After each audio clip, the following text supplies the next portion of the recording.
Selamat datang lagi di kelas Bahasa Indonesia untuk SMA kelas 12 semester 1.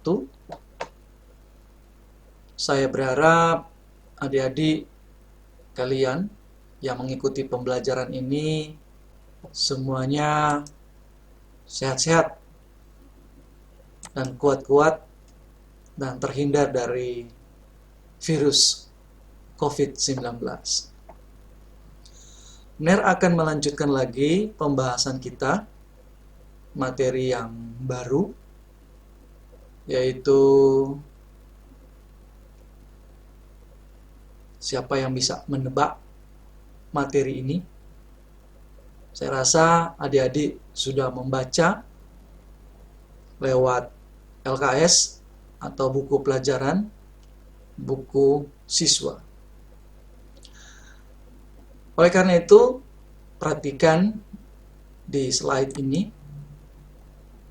Ya, kalau adik-adik melihat slide ini merupakan novel.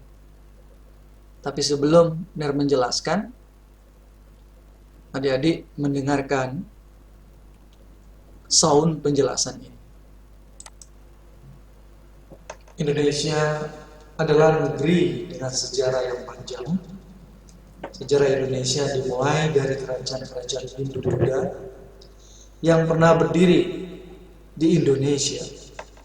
Kutai Kartanegara merupakan kerajaan tertua di Indonesia. Indonesia pernah mengalami kejayaan pada zaman kerajaan Majapahit. Majapahit mampu menyatukan Nusantara yang kemudian dikenal nama Indonesia. Sejarah panjang bangsa Indonesia memasuki babak baru ketika penjajahan negara asing masuk ke Indonesia.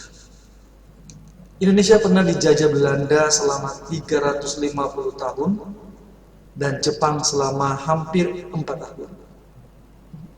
Banyak pahlawan nasional yang lahir membela bangsa Indonesia untuk mengusir penjajah. Pangeran Diponegoro memimpin perang Jawa. Sementara itu, Tuanku Imam Bonjol memimpin perang Padri di Sumatera Barat. Cerita sejarah perjuangan dan masa transisi bangsa Indonesia ditulis dalam berbagai macam dokumen sejarah. Sebenarnya, apa yang dimaksud dengan cerita sejarah? Ya, jadi NER lanjutkan lagi. Ketika kita sudah melihat novel-novel yang ada di slide ini, kemungkinan besar adik-adik akan bertanya. Oleh karena itu, mereka akan lanjutkan lagi penjelasan ini supaya menimbulkan pertanyaan-pertanyaan lanjutan supaya kita bisa berdiskusi. Ini adik-adik sudah tahu materi yang akan dibahas, yaitu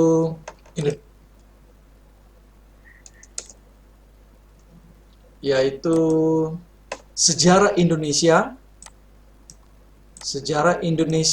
dalam bingkai karya sastra. Jadi ketika mendengar tadi sebuah narasi audio, adik-adik sudah mendengar bahwa Indonesia sepanjang sejarah itu dijajah oleh bangsa asing, dan di sana ada berbagai perlawanan-perlawanan dari para pahlawan-pahlawan.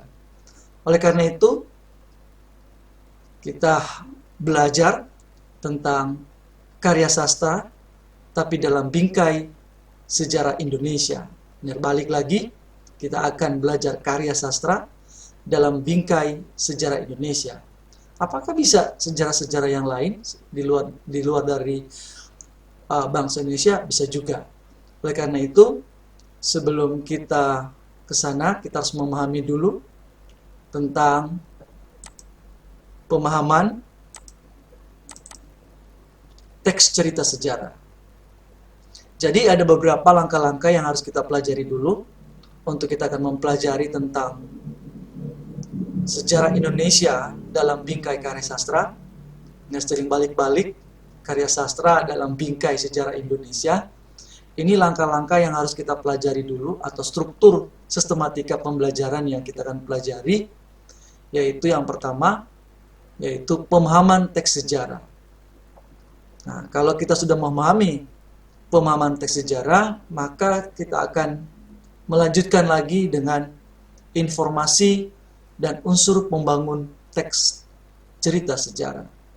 Nah, kalau kita sudah memahami atau sudah mengerti tentang informasi dan unsur pembangun teks sejarah, cerita sejarah, kita akan lanjut lagi dengan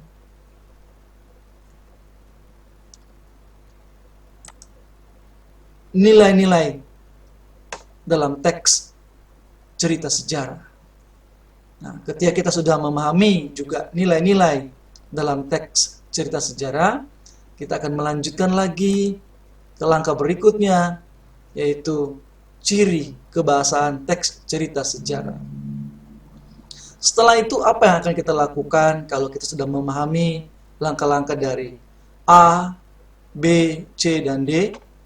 Maka selanjutnya kita akan mengembangkan sebuah kompetensi bahasa, yaitu penyusunan teks cerita sejarah.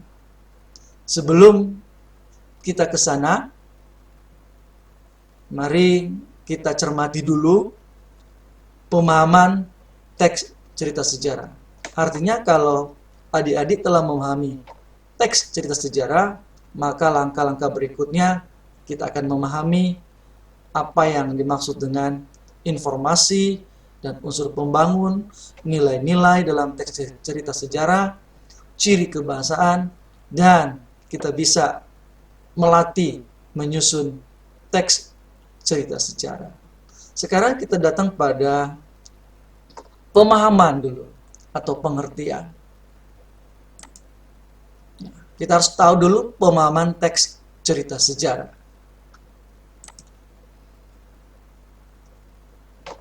Jadi teks cerita sejarah ini ada pengertiannya, ada ciri-ciri, kemudian ada jenisnya, kemudian ada struktur dan fungsi.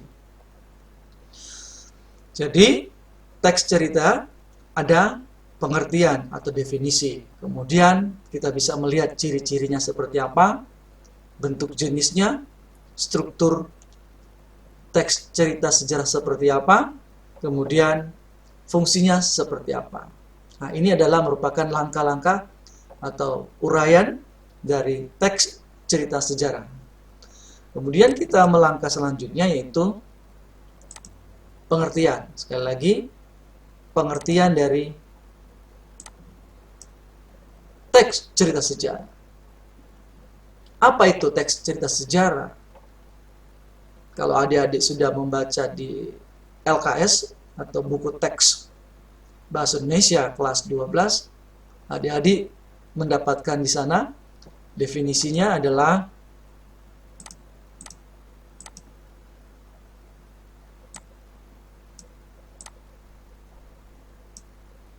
teks cerita sejarah adalah naskah cerita atau narasi rekaan yang mengandung unsur-unsur sejarah.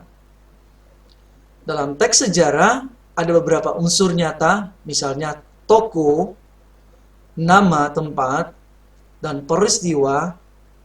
Namun, dalam teks cerita sejarah terdapat pula cerita yang sifatnya rekaan.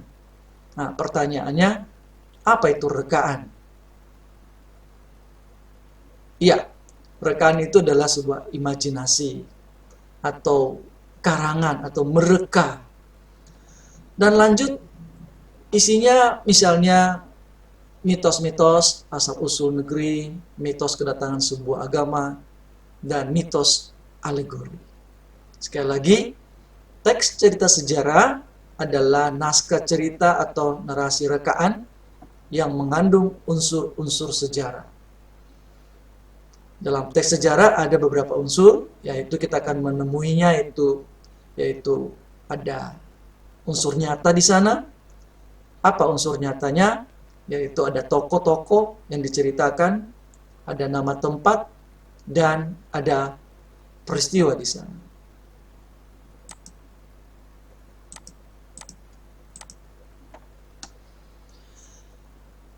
Ciri-ciri teks cerita sejarah. Apa ciri-ciri teks cerita sejarah?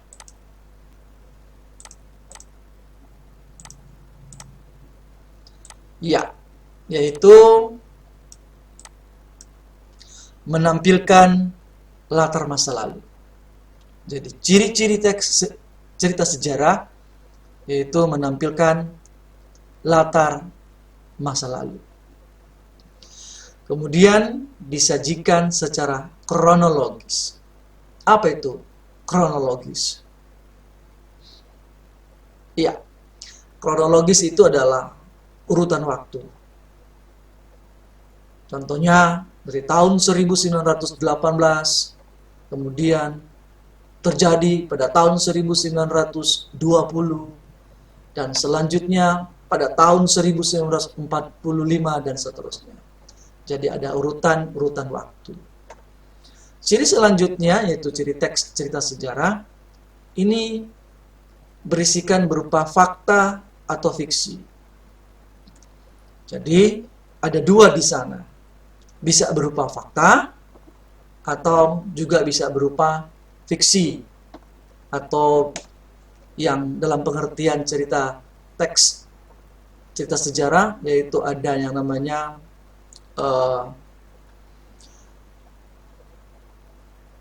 rekaan atau sebuah imajinasi.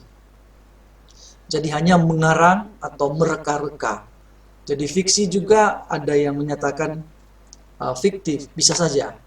Jadi ciri teks cerita sejarah ini bisa fakta atau juga fiksi. Jadi ada perpaduan sehingga orang sering terjebak percaya, dan ada juga yang tidak percaya. Nah, namanya teks cerita sejarah.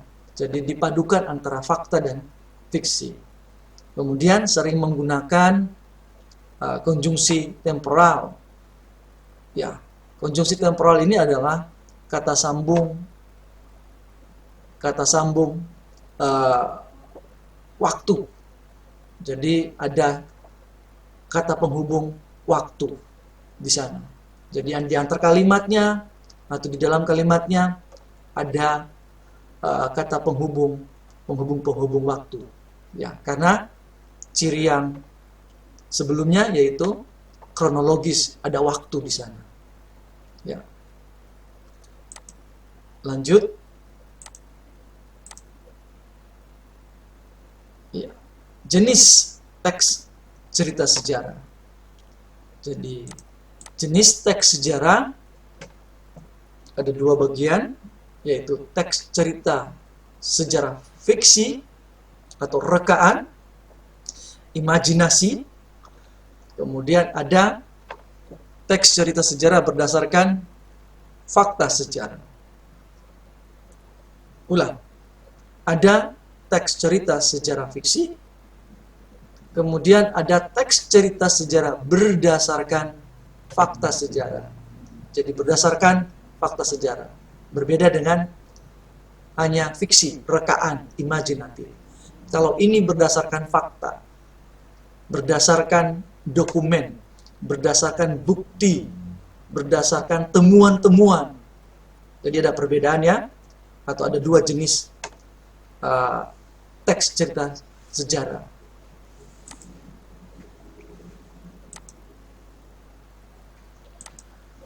Ya, supaya lebih pengertiannya lebih jelas atau penekanannya apa itu cerita teks sejarah.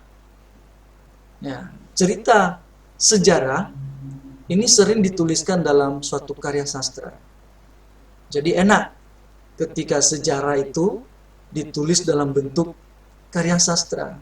Nah, karena di sana ada imajinasi, di sana ada sebuah perpaduan fakta dan rekaan, sehingga ketika kita membaca ini menimbulkan daya tertarik.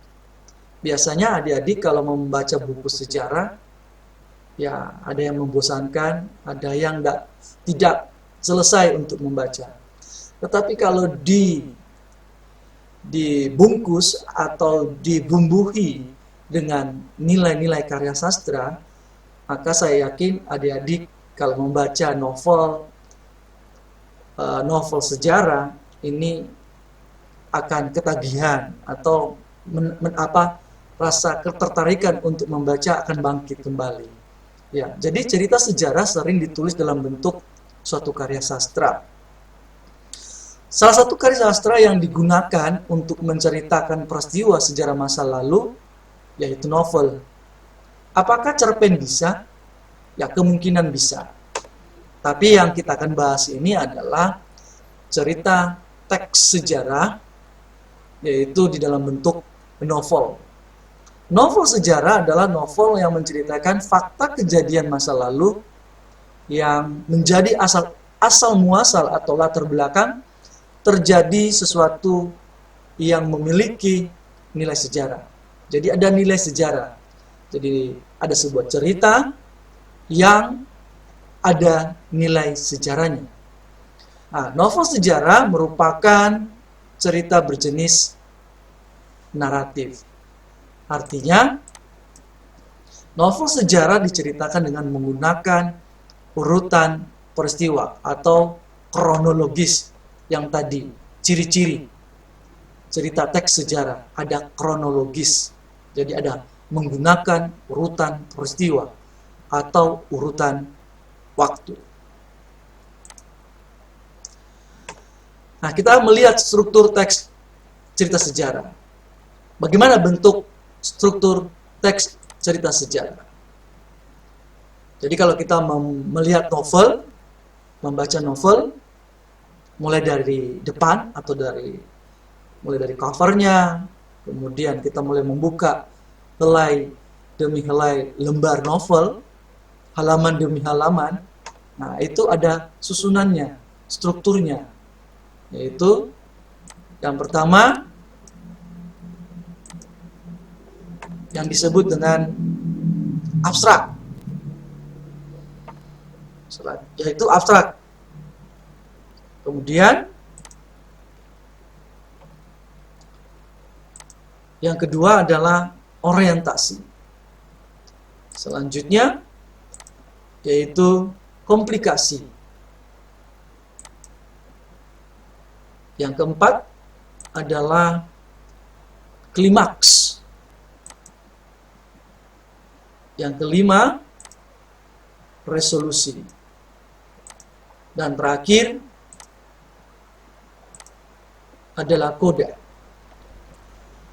Kalau kita lihat dari struktur teks cerita sejarah ini, kita lihat mulai dari nomor 1, 2, 3, 4, 5, 6 menyerahkan tanya.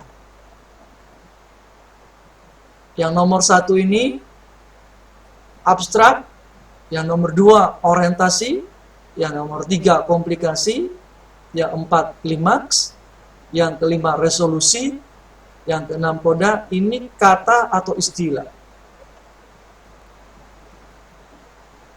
Ya, bagus. Ada yang menjawab istilah. Jadi bedakan kata dan istilah. Walaupun ini kita akan membelajar karya sastra, nah kita juga harus mempelajari mana kata, mana istilah. Karena istilah itu adalah kata-kata di dalam bidang tertentu. Sekali lagi, kata-kata di dalam bidang tertentu yang memiliki pengertian tertentu supaya bisa memberikan pengertian pada kalimat, di dalam kalimat atau pada kata-kata tertentu dalam bidang-bidang tertentu yang memiliki pengertian tertentu. Jadi sekali lagi, selain kita mempelajari kata, kita juga harus membedakan istilah. Sekali lagi, istilah ini adalah diambil pada kata-kata dalam bidang tertentu supaya bisa menjadi hasanah, menjadi kekayaan dalam bahasa Indonesia. Karena kalau kita melihat ini, Kata-kata ini kan berasal dari bahasa asing, maka ini disebut dengan istilah yang ada di dalam berbagai bidang. Oke, mereka menjelaskan apa itu abstrak di dalam struktur teks cerita sejarah.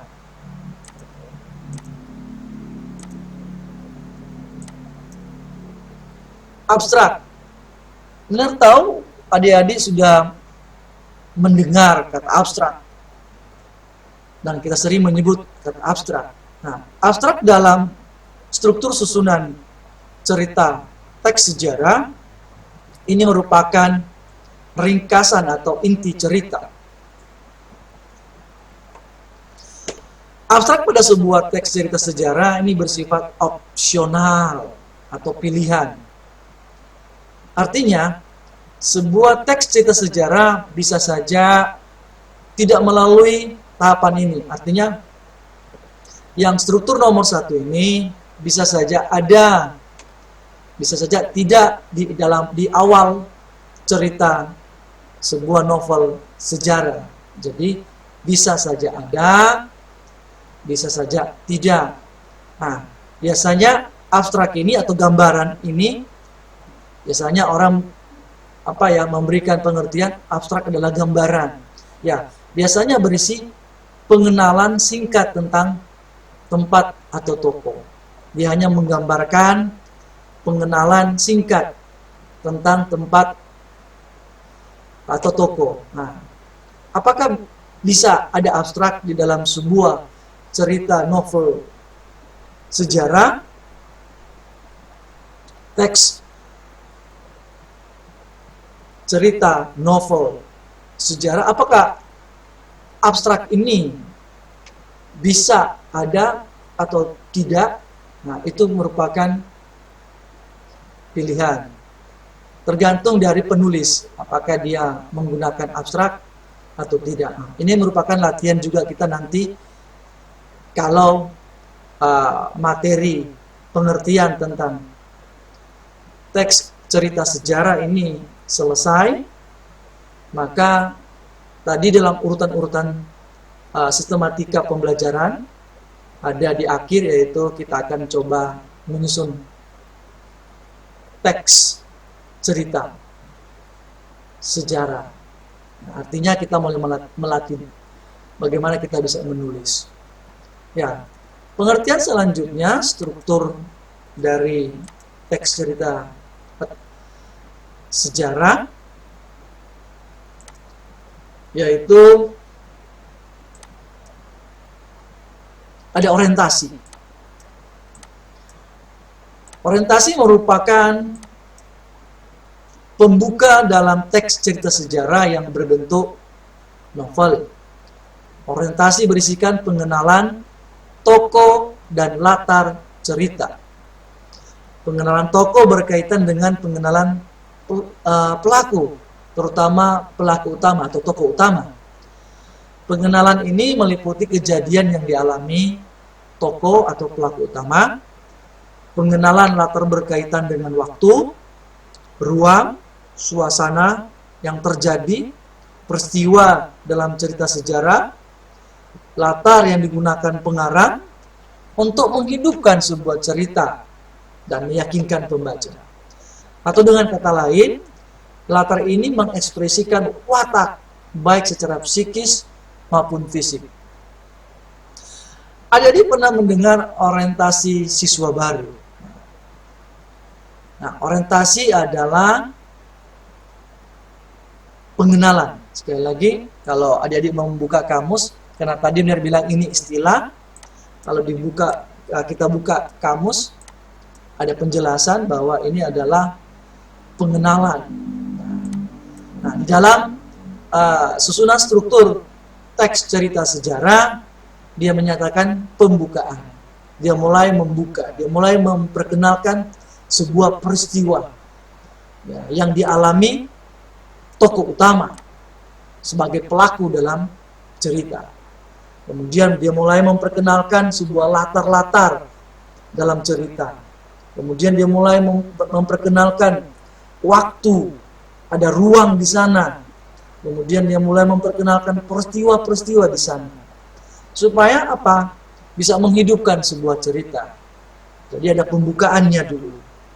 Sama kalau kita menonton film, ya dibuka dulu pengenalannya. Tidak langsung apa ya? Tidak langsung di akhir.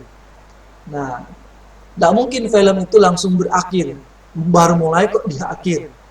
Nah, maka film itu tidak akan tertarik buat kita. Nah, selanjutnya yaitu komplikasi. Nah, komplikasi ini merupakan tahapan ini merupakan urutan kejadian. Jadi komplikasi ini merupakan tahapan yang berisikan kejadian. Nah, kejadian-kejadian ini dihubungkan dengan secara sebab akibat. Nah, yaitu peristiwa satu disebabkan atau menyebabkan peristiwa terjadi peristiwa yang lain. Komplikasi muncul akibat suatu konflik yang diceritakan pada tadi, tahapan orientasi. Tahapan ini ditandai dengan reaksi pelaku dalam cerita sejarah terhadap konflik. Tahapan penjalinan konflik dimulai dari munculnya konflik, peningkatan konflik, hingga konflik memuncak atau yang disebut dengan klimaks. Jadi komplikasi ini merupakan sebuah persoalan atau sebuah masalah yang ditimbulkan dalam cerita. Jadi cerita itu mulai dari apa sebab, kemudian dia akan berakibat apa. Nah, biasanya dalam sebuah film, dalam sebuah cerita, kalau tidak ada persoalan, tidak ada sebab-sebab atau tidak ada akibat, maka film atau cerita itu terasanya garing, tidak menyenangkan atau tidak tertarik.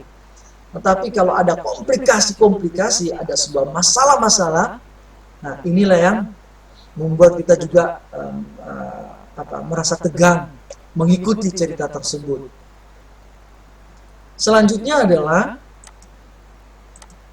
klimaks, yaitu ujung dari persoalan ini, dari komplikasi tadi muncul klimaks. Nah, klimaks merupakan puncak konflik dalam sebuah teks cerita sejarah. Nah, pada saat klimaks, inilah konflik mencapai tingkat intensitas tertinggi. Jadi, komplikasi, ada masalah-masalah, sudah mulai bertikai, tokoh-tokohnya, ceritanya sudah mulai menegangkan, kemudian semakin menegangkan. Nah, semakin menegangkan, itu namanya klimaks. Sudah mulai menimbulkan pertikaian-pertikaian yang membuat cerita itu sangat lebih menarik. Kemudian ada resolusi.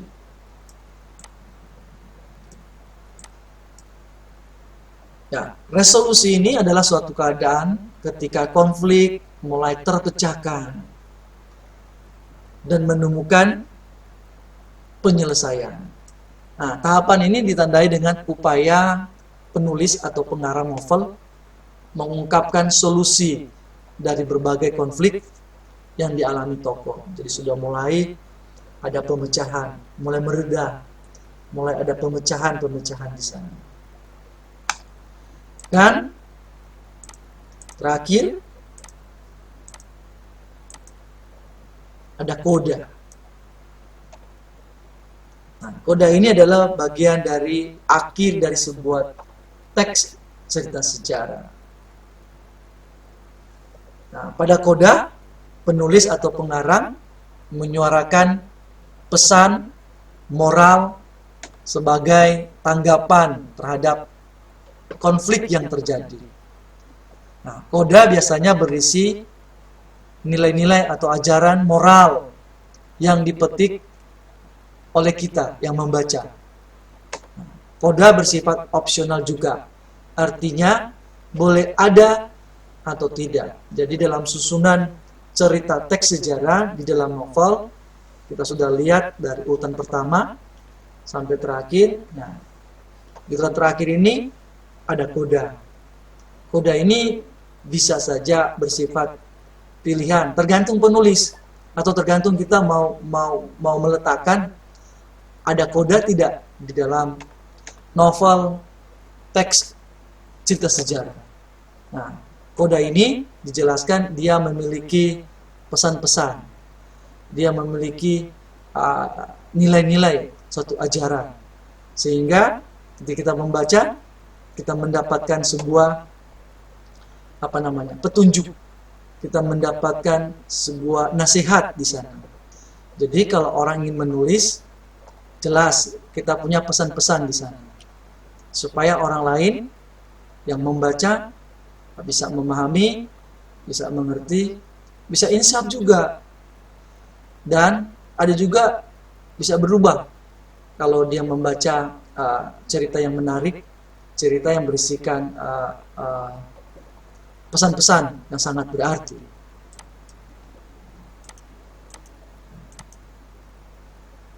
Fungsi. Jadi teks cerita sejarah, teks cerita sejarah ini punya fungsi. Nah, fungsinya adalah rekreatif, inspiratif, instruktif, edukatif.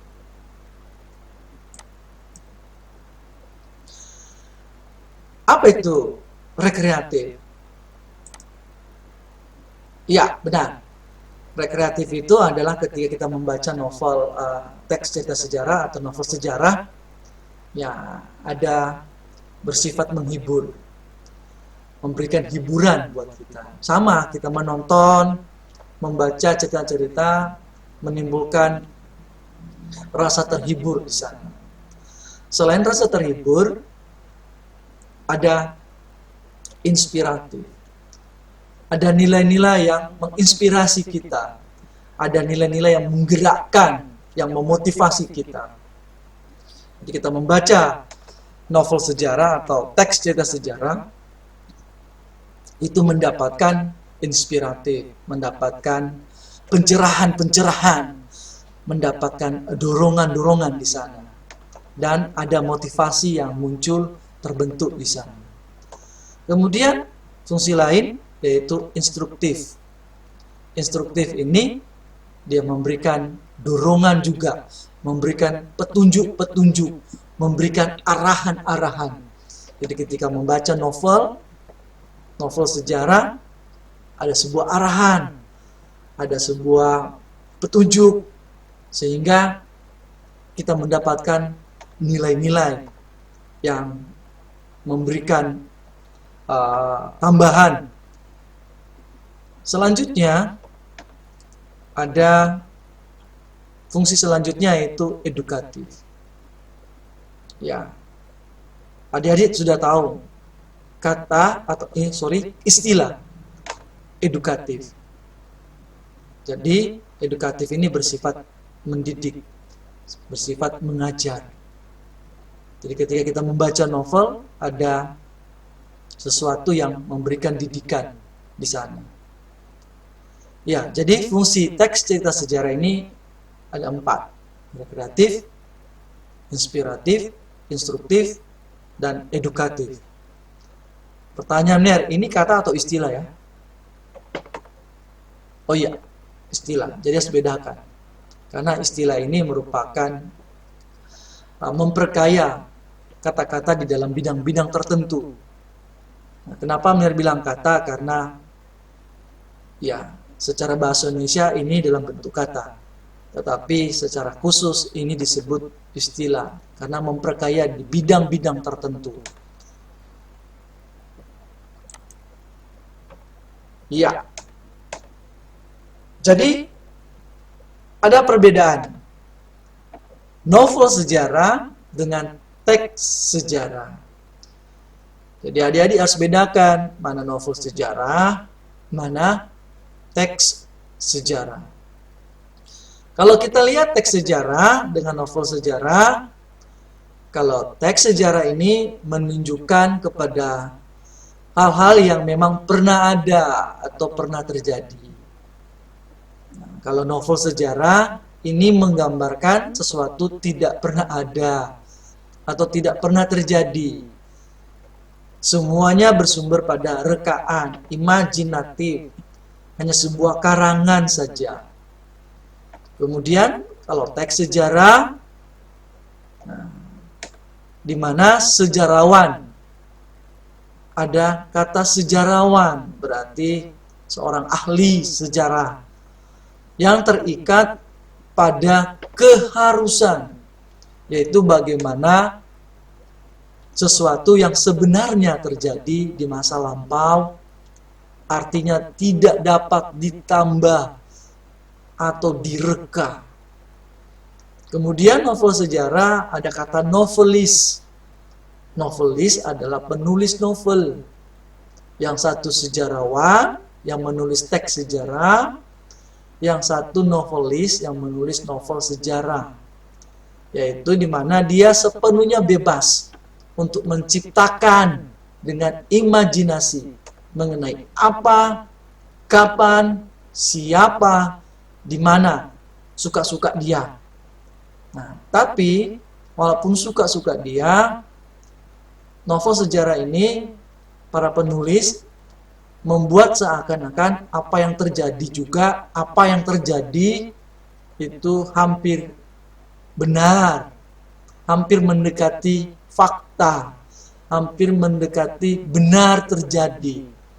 Kemudian waktunya mirip-mirip sama, hampir juga sama. Kemudian tokoh-tokohnya sama diambilnya. Apakah tokoh perjuangan, tokoh pejuang, tokoh pahlawan, tokoh-tokoh heroik, ya itu sama. Kemudian di mana? Di mana itu ya hampir sama, tetapi ya bersifat rekaan. Selanjutnya ada hubungan. Kalau teks sejarah itu hubungan antara fakta satu dengan fakta yang lain perlu direkonstruksi. Paling sedikit ada hubungan topografis dan kronologisnya. Kemudian sejarawan perlu menunjukkan bahwa yang ada sekarang dan di sini dapat dilacak eksistensinya, ini susah menyebutkan, eksistensinya di masa lampau atau keberadaan. Kata lain dari eksistensi, eksistensi itu kan istilah. Kata lainnya adalah keberadaan di masa lampau. Nah, hal itu berguna sebagai apa? Bukti, saksi dari apa yang direkonstruksi mengenai kejadian di masa lampau. Nah, tapi kalau novel sejarah ini faktor perekayasaan, pengarang ini mewujudkan cerita sebagai suatu kebulatan atau koherensi, dan sekali-kali ada relevansi dengan situasi sejarah. Jadi ini yang tadi jelaskan ya hampir mirip-mirip fakta sejarah, hampir mirip-mirip, ada hubungan seperti itu. Tapi jangan terjebak ya. Jangan sampai percaya penuh. Nah, kalau tiba-tiba percaya penuh terus ada hubungan dengan sebuah keyakinan, nah itu bisa berbahaya,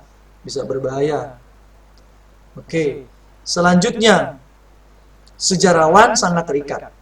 Kalau teks sejarah ini, sejarawan sangat terikat pada fakta mengenai apa, siapa, kapan, dan di mana. Nah, tapi kalau novel sejarah, pengarang novel tidak terikat pada fakta sejarah mengenai siapa, mengenai apa, mengenai kapan, dan di mana. Kesemuanya dapat berupa fiksi tanpa ada kaitannya dengan fakta sejarah tertentu. Begitu pula dengan peristiwa-peristiwanya. Tidak diperlukan bukti, berkas, dokumen, atau saksi, nggak perlu. Kemudian pelaku-pelaku untuk teks sejarah ya, pelaku-pelaku, hubungan antara mereka, kondisi dan situasi hidup dan masyarakat, kesemuanya adalah harus sesuai dengan kenyataan yang terjadi. Kemudian kalau novel sejarah ini pelaku-pelaku, hubungan antara mereka, kondisi dan situasi hidup dan masyarakat, kesemuanya adalah hasil imajinasi. Oke adik-adik, saya rasa adik-adik sudah memahami pengertian teks cerita sejarah, susunannya, strukturnya, mulai dari fungsinya, bentuknya, strukturnya, dan kemudian adik-adik sudah bisa membedakan mana teks sejarah, mana novel sejarah. Supaya adik-adik bisa memahami, bisa mengerti apa yang Mener jelaskan, maka kita mencoba, sekali lagi kita mencoba menemukan pengertian-pengertian tentang novel sejarah. Adik-adik punya file, buku siswa, Bahasa Indonesia kelas 12. Kita lihat di halaman 40. Halaman 40, di sini ada sebuah ringkasan novel. Sekali lagi, ringkasan novel. Tapi kalau kita ingin membaca novel, itu sampai 200-300 halaman. Artinya adik-adik memerlukan beberapa waktu. Mungkin 4 hari. 2 hari terlalu cepat. Ada yang seminggu. Karena tidak mungkin adik-adik tidak bekerja di rumah. Tidak mungkin adik-adik tidak membuat tugas. Maka ini ada sebuah ringkasan di buku teks Bahasa Indonesia kelas 12. Ada judul Gajah Mada Bergelut dalam Takta dan Angkara. Adik-adik membaca ringkasan cerita novel ini. Sekali lagi, adik-adik membaca ringkasan novel sejarah yang berjudul Gajah Mada Bergelut dalam Takta dan Angkara. Ini ringkasannya ada hampir 3 lembar. Hampir 3 lembar. Sekarang tugasnya apa yang adik-adik akan buat? Setelah adik membaca, perhatikan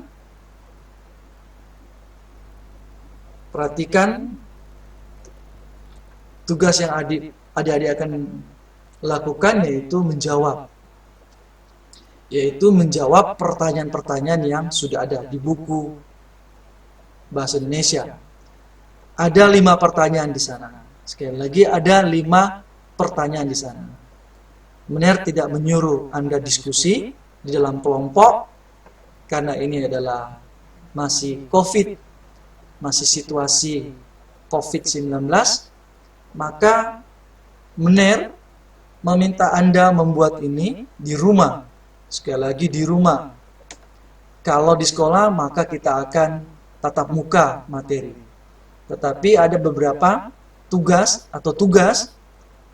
itu dilakukan di rumah. Nah, tugas ini adik-adik kumpul mengirim lewat email. Sekali lagi, emailnya Mener, yaitu refliju75@gmail.com. Sekali lagi, emailnya Mener, refliju, R-nya kecil pertama, refliju75 gmail.com. Dan NER yakin adik-adik telah memahami apa itu teks cerita sejarah. Demikian penjelasan NER. Kita akan berjumpa lagi di kelas tatap muka dengan materi selanjutnya. Terima kasih.